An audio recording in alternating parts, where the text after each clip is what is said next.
Yes, twongeye kuguha ikaze aho ukurikiye CC Free TV. Kanda subscribe niba utarayikanda kugira ngo uzajye ubasha kubona andi makuru mashya tuzajya tukugezaho buri munsi. Wibuke no gukanda kuri notification kugira ngo amakuru tuzajya dushyiraho uzajye uyabona uri uwa mbere.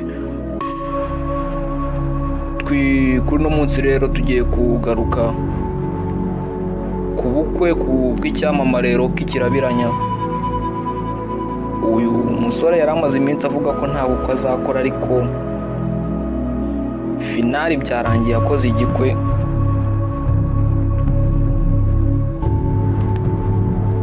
Ni ubukwe atashatse ko bwajya mu itangazamakuru kubera amagambo yari amaze iminsi avuga muri filime. Ni terime cyangwa se ni slang yari amaze kwadura yo kuvuga ko nta gikwe azakora, nta gikwe gihari.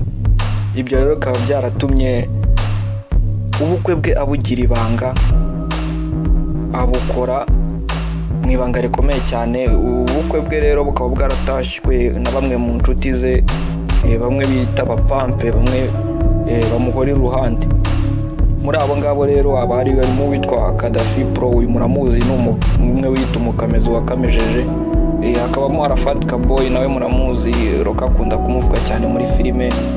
Hakabamo na Kakabeba Papa Cyangwe, nako murakabona kari kifunze costume suit mutuku nziza cyane. Ubukwe bwe rero bukaba bwaratashywe n'abandi basitari benshi bo mu Rwanda, harimo nk'aba Soshomura, Junior GT, usobanura filime, na Pike, ba Yanga. Abasobanuzi bose bo mu Rwanda bari batashye ubukwe bwa Rocky Kirabiranya.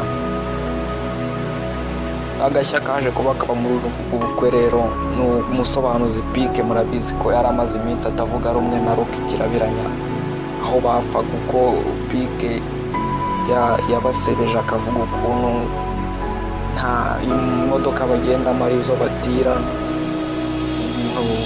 nta kintu cyabo muri make, ko ari abakene.